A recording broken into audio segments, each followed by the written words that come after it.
Israel garante que se manterá na Cisjordânia por um bom tempo depois de uma operação militar com tanques na região.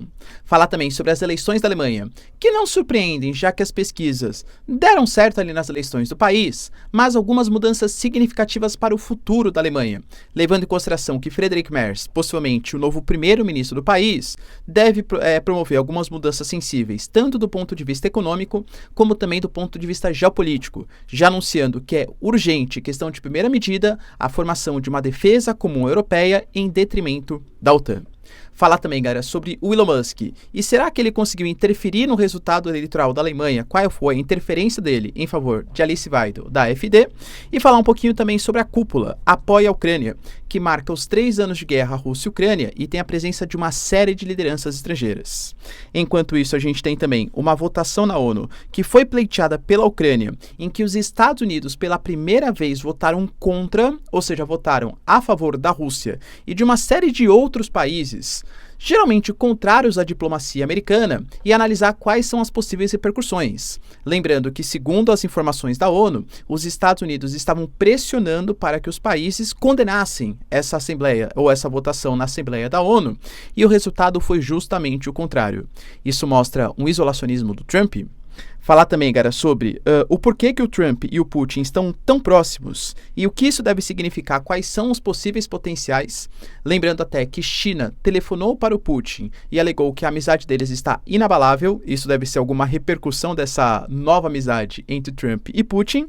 E finalizar falando um pouquinho também sobre a tendência para os outros países, como Japão, Polônia e Coreia do Sul, que sempre defenderam da defesa dos Estados Unidos, e também do Zelensky, que alega que não reconhece a dívida que tem com os Estados Unidos, que o Trump fala em 500 bilhões e que ele simplesmente não pagará. Enquanto isso, Macron, numa tentativa desesperada, vai até os Estados Unidos e tenta uma reunião com Trump. Trump, por favor, apoie os europeus. Lembrando, galera, que a Polônia tentou fazer coisa parecida no final de semana e não rolou muito bem. Se vocês querem entender um pouco mais sobre esses assuntos, e muito mais também sobre geografia, geopolítica, atualidades, política, polêmicas, enfim, tudo para você se manter sempre bem atualizado, já se inscreve no canal, deixa seu like, compartilha esse vídeo, que o professor Ricardo conta muito com a sua ajuda. Belezinha? Pessoal, para quem não sabe, a Nômade é parceiraça aqui do canal e eu tô falando da maior e melhor conta internacional do Brasil.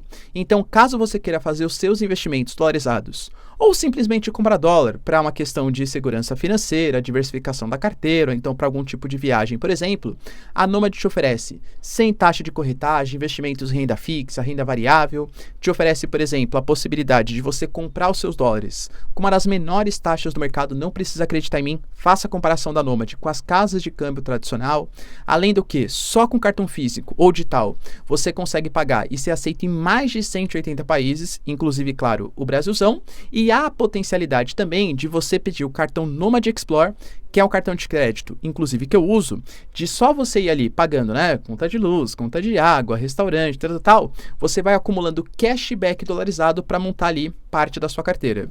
Então, pessoal, usa aqui o meu link ou o QR Code destacado e tem acesso até $20 de cashback na sua primeira conversão cambial. De novo, não é uma recomendação de investimentos, mas geralmente quando eu percebo uma queda do dólar em relação ao passado recente, geralmente é quando eu faço ali parte da diversificação da minha carteira. Caso você queira isso também para a sua vida financeira, pessoal, a Nômade com certeza é a melhor opção. Tamo junto? Então, bora lá pro vídeo, ó. Como eu trouxe para vocês na introdução, de fato a gente teve, galera, uma notícia importante de uma operação que foi feita na Cisjordânia, eu já até tinha colocado para vocês no vídeo de ontem, contra alguns campos de refugiados na Cisjordânia. A ideia é que, segundo o governo israelense, nesses últimos meses, eu diria até que nos últimos anos, houve também uma radicalização do território da Cisjordânia. Geralmente a gente via, né, o território da faixa de Gaza com forte influência do Hamas, que é um grupo que não aceita a coexistência de 2 estados, pelo menos na sua própria Constituição, e na Cisjordânia um grupo que é o Fatah, que eu não vou dizer também que gosta dos israelenses, mas pelo menos aceita a formação de 2 estados, a coexistência de 2 estados.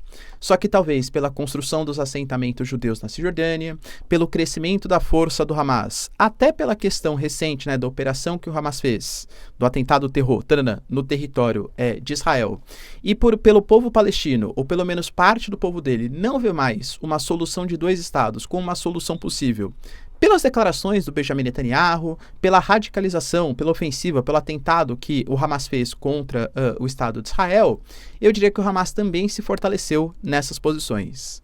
Por conta disso, segundo Israel Katz, que é hoje o ministro da Defesa do país, a gente teve essa operação e é para os militares se prepararem para uma permanência prolongada na Cisjordânia, porque o grande objetivo é, de fato, combater os terror palestinos.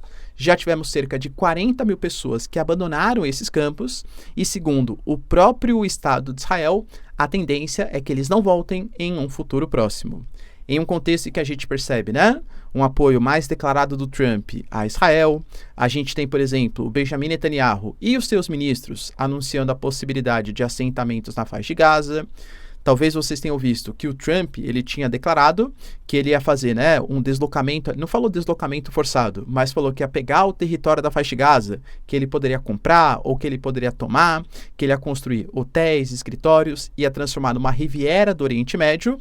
Aparentemente, ele voltou um pouco atrás nessas posições. Mas no momento em que a gente fala de deslocamento forçado, enfim, talvez a Cisjordânia também corra algum perigo com essas novas operações militares de Israel.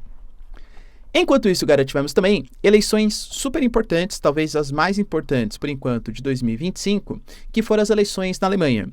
Eleições que tiveram, eu diria que assim, o resultado semelhante aos que as pesquisas eleitorais indicavam, com a CDU, o partido de centro-direita, tendo ficado com cerca de 29% dos votos. Claro que existem algumas apurações a serem feitas. A Alternativa para a Alemanha, um grupo de uma direita ultranacionalista e que os próprios alemães encaram como uma extrema-direita, palavras dos alemães, tá? E o SPD, que é um partido mais de centro-esquerda, ficando com cerca de 16,4%, enquanto a AfD em torno de 21%. Assim, pontos sensíveis. Como já era esperado, a AfD, a Alternativa para a Alemanha, teve mais que o dobro o dobro certinho, pelo menos as previsões, claro, o dobro de cadeiras em relação às últimas eleições. Só que, como eu também já tinha indicado para vocês, isso não significa que eles vão conseguir formar um governo. Porque no sistema parlamentarista, você precisa ter a maioria do parlamento. Como a AfD ficou na segunda posição e sofre ainda, e muito possivelmente continuará sofrendo com o chamado cordão sanitário, ou seja, os outros partidos alegando que a AfD é um partido que não respeita a democracia, princípios de liberdade, de respeito a diversas etnias, enfim, eles não votam em conjunto com a AfD. Tanto que, por exemplo, a CDU, que é de centro-direita, muito possivelmente fará uma coalizão com o SPD, que é o partido de centro-esquerda, o do Olaf Scholz, em detrimento de uma parceria com a AfD. Mesmo assim, Alice Weidel falou que não é para desprezar, porque dobrou o seu processo de votação e que muito possivelmente as eleições elas vão ser antecipadas novamente. Ou seja, o que dá a entender é que como a AfD vai ser isolada de novo do parlamento, só que agora com um número muito mais significativo e com grande apoio da população alemã, principalmente da Alemanha Oriental, eles vão ter mais barulho, eles vão ter mais poder para tentar desestabilizar o governo de Friedrich Merz, que é a liderança do CDU. E convenhamos, o Friedrich Merz e o seu partido, que teve ali cerca de 29%, 30% dos votos, não vai conseguir governar sozinho.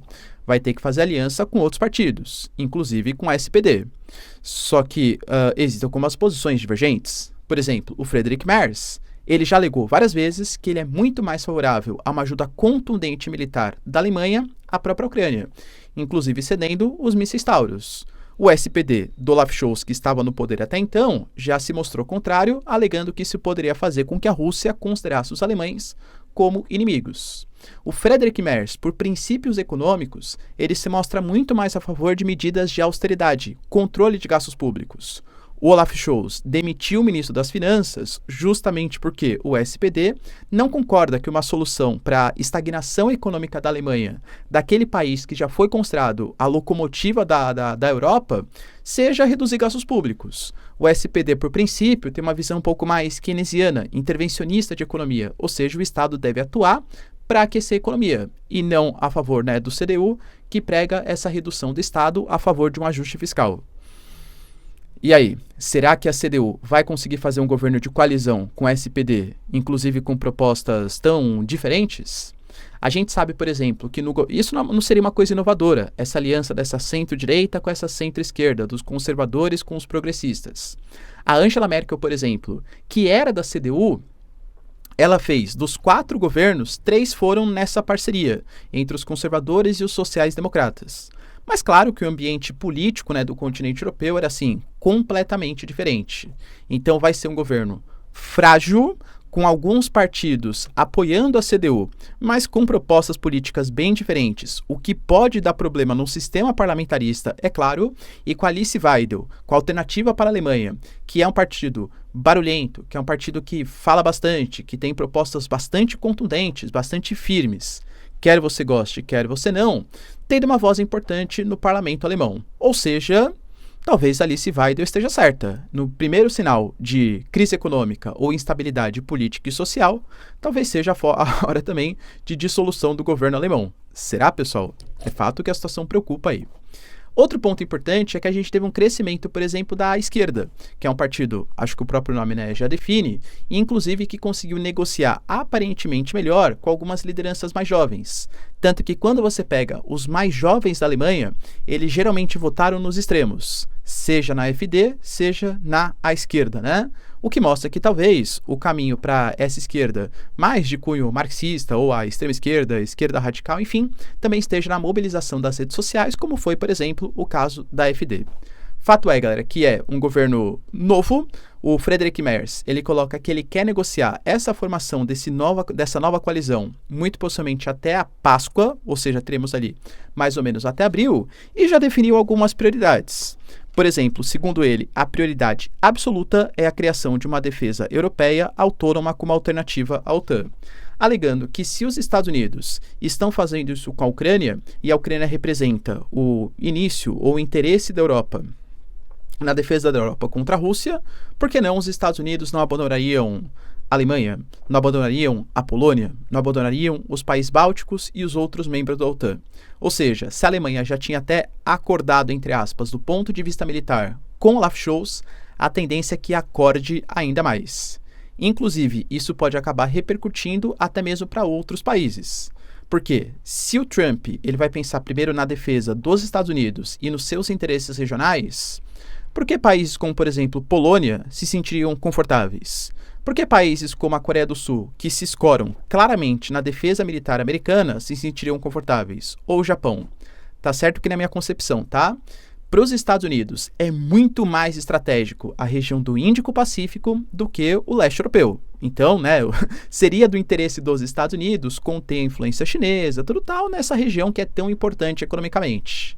Mas isso pode fazer com que a gente tenha o Shigeru Ishiba, por exemplo, que é hoje o chefe de governo do Japão, acelerando o processo talvez de uma militarização maior, inclusive de ataque dos japoneses. Ou a Coreia do Sul, que esteve pleiteando o desenvolvimento de uma arma nuclear, pensar que se não for a sua própria arma nuclear e depender da defesa dos Estados Unidos, até quando os americanos tiverem boa vontade. Será que isso não poderia acelerar um processo de nuclearização mundial? É a prerrogativa aí que alguns analistas estão colocando na geopolítica internacional.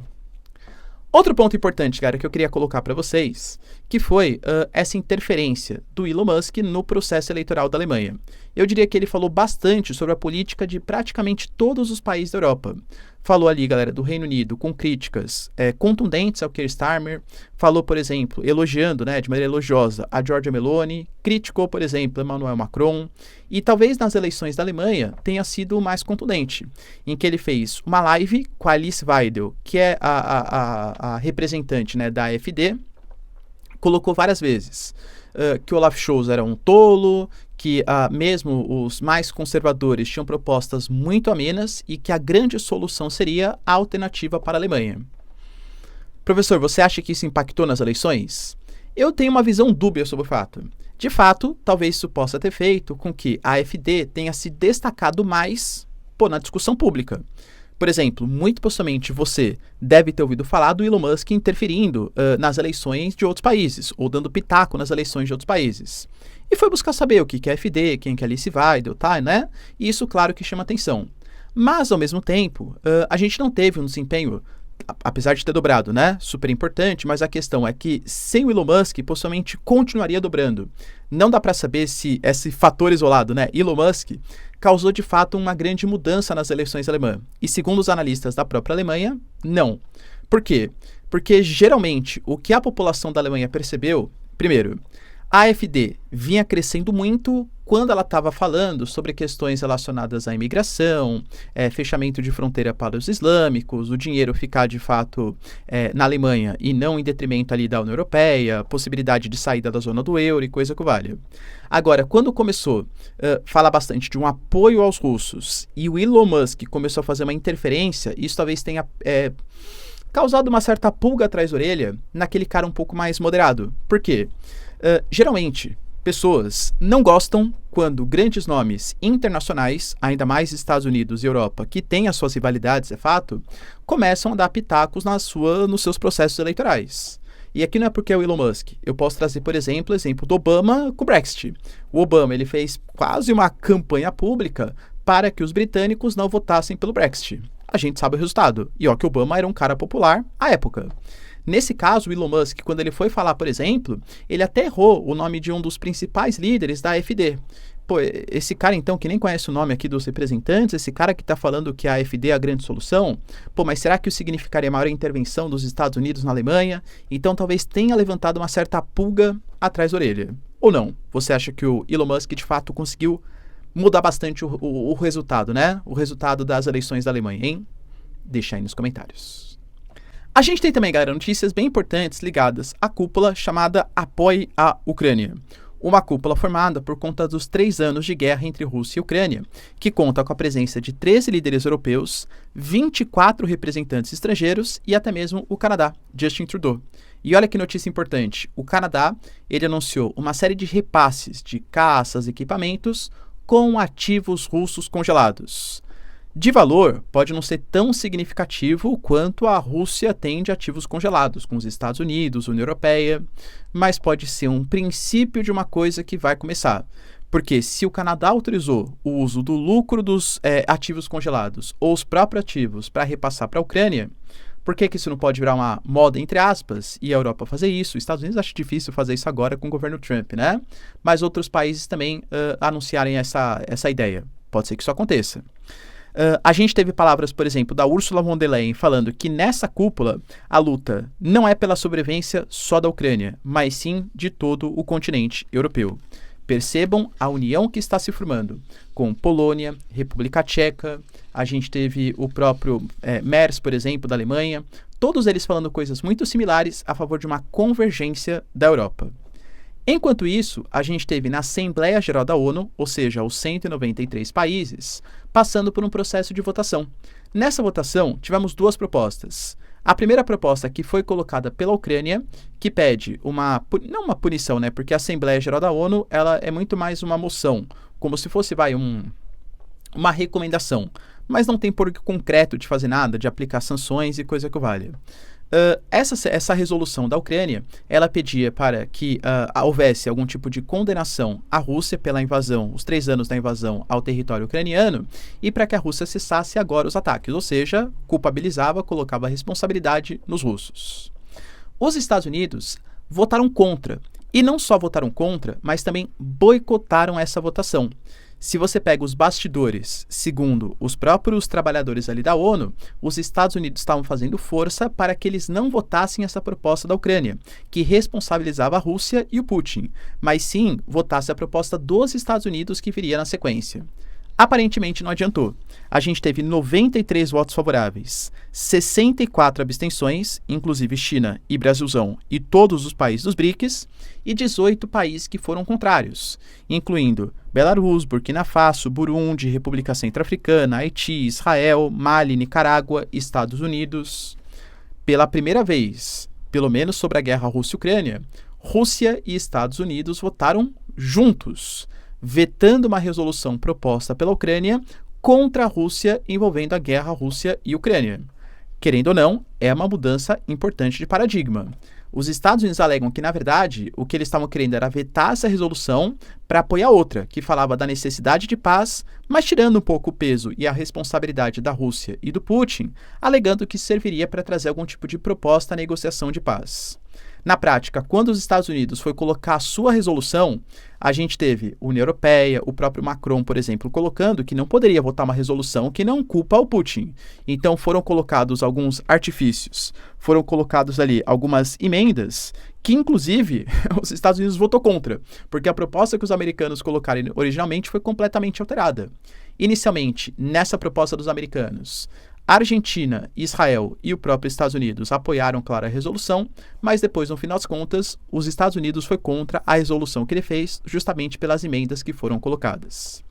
Percebam, Estados Unidos pressionando, União Europeia, mudando uma legislação americana e os Estados Unidos ficando isolados, entre aspas, galera, junto com outros 18 países, para vocês terem uma noção, nem os BRICS votaram contra a resolução. Se abstiveram, mas não votaram contra. Os Estados Unidos, sim. Isso indica uma mudança importante no cenário geopolítico, querendo ou não. E uma análise importante que pode ser feita em relação a isso é porque será que o Trump ele tá tão próximo assim do Putin, galera? Poxa, por que será, né, que ele até uma resolução contrária à Ucrânia, ou pelo menos que não condene a Rússia, foi aprovada? Eu diria que existem algumas hipóteses, talvez todas elas juntas. A primeira hipótese está ligada ao Trump querer uma paz no mundo. Galera, convenhamos, em um momento em que os Estados Unidos estão com uma inflação, se a gente tem um acordo entre Rússia e Ucrânia, há a possibilidade de fim das sanções, acalmar os mercados, talvez uma queda do preço do petróleo, e isso tudo pode ser importante para a economia internacional. Claro, vale lembrar também, galera, que isso pode ser visto, né? Porque, de fato, o que talvez seja previsto nesse acordo entre Estados Unidos e Rússia, seja que, aparentemente, 20% do território ucraniano vai para a mão dos russos, alegando que isso poderia acalmar a Rússia e promover uma paz. Será que o Putin poderia encarar isso como uma fraqueza da coalizão ocidental e incentivar possíveis novas intervenções? É o medo que, principalmente os países do leste europeu, Polônia, os países bálticos e a própria Ucrânia, têm. Outro ponto que pode ser levado em consideração é justamente a parceria muito grande estabelecida entre China e Rússia nos últimos anos. Será que há uma tendência dos Estados Unidos, que consideram hoje a China como o principal inimigo, tentar afastar o Putin do Xi Jinping para fazer com que a Rússia seja um país mais neutro na situação e não a favor dos chineses? Talvez isso preocupe até mesmo os chineses.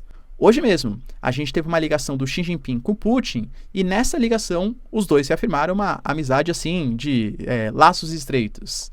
Claro que o Putin deve estar rindo de orelha a orelha. Opa, estou sendo disputado pelos Estados Unidos e pela China. Olha que beleza. E claro que a gente pode levar em consideração uma possibilidade de um acordo. Um acordo que envolva, por exemplo, as terras raras. Se a Rússia invade o território ucraniano, grande parte em áreas de reservas minerais, e as terras raras interessam tanto aos Estados Unidos, a Rússia poderia ceder esses minerais, já que a Ucrânia aparentemente não está a favor da negociação. Então, não sabemos, né? Fato é que essa mudança muito grande de perspectiva dá um indício que talvez algum tipo de acordo por trás entre Trump e Putin possa estar acontecendo. Você, galera, de fato acredita nisso? Enquanto isso, também nós tivemos o Zelensky participando ontem, né, de uma entrevista, né, dando uma declaração em que eu até analisei com vocês ontem, que ele falou que existe sim a possibilidade dele renunciar ao poder se isso trouxer algum tipo de chance de paz para a guerra Rússia-Ucrânia, só que num sentido assim, que ele quis se mostrar bastante enérgico. Ele falou que ele não tem a tendência de ficar décadas ali no poder e se instalar como ditador. Então, se para garantir uma paz, mas não cessar-fogo, uma paz duradoura, ou se para garantir que a Ucrânia entre para a OTAN seja necessária a renúncia do Zelensky, cara, ele fará isso sem nenhum problema. Acho também, vamos ser sinceros, que ele falou isso porque ele sabe que não vai ter a entrada da Ucrânia na OTAN, já que os Estados Unidos, a grande liderança da OTAN, não aceita, uma série de outros países também não, como Turquia, como Hungria. E o próprio Putin colocou que para ter algum tipo de possibilidade de paz, a Ucrânia tem que ser um país neutro, ou seja, não pertencer à OTAN. Então pode ser muito falatório, claro, do Zelensky. Mas ele também garantiu uma outra coisa interessante. Eu não pagarei. Como assim, professor?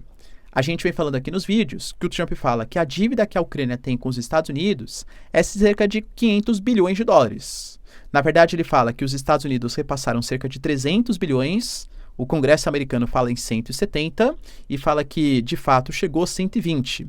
Mas desses 120, 80% foi para os Estados Unidos, ou seja, os americanos repassam equipamentos e repõem o inventário que foi dado para os ucranianos com equipamentos mais modernos do que exatamente dinheiro na mão dos ucranianos. Só que o Trump fala que apesar de ser 300 bilhões, ele quer os 500 bilhões, inclusive tendo acesso a metade das terras raras ucranianas e metade dos contatos futuros das terras raras ucranianas, mesmo que não com empresas americanas. O Zelensky considera isso como um absurdo e colocou que ele não aceitará algum tipo de acordo que comprometa as gerações futuras da Ucrânia. E fala mais, hein? Sabe esse dinheiro que os Estados Unidos estão querendo? Eu não aceitarei. Segundo ele, tá? Eu não reconheço nem os 100 bilhões de dólares. O Biden concordou que era uma doação, e uma doação não é obrigação, ou seja, nós não devolveremos as doações que foram dadas pelos Estados Unidos. Talvez essa frase sirva ainda mais como uma motivação para a aproximação de Trump e Putin.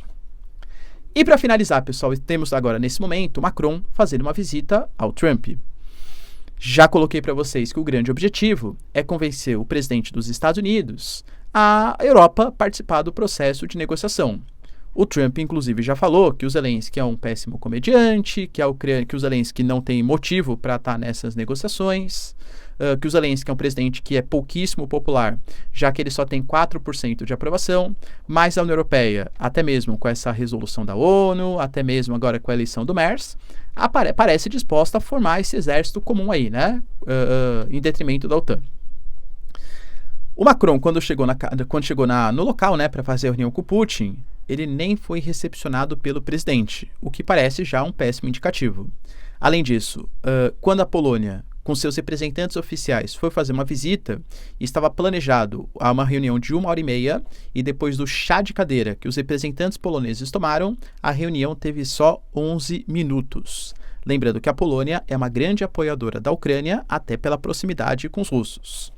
Ou seja, o que dá a impressão é que mesmo com os pedidos, os apelos da União Europeia, não haja algum tipo de chance da União Europeia ser incluída na negociação, pelo menos nessa que está sendo tramada pelo Trump e pelo Putin.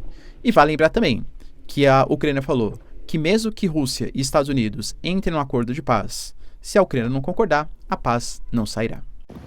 E a gente teve um momento bem tenso na reunião entre Trump e o Putin, quando o Trump estava falando sobre o dinheiro que ele cedeu para a Ucrânia e não teve nada de volta, enquanto a Europa e o Macron terão as suas garantias de pagamento.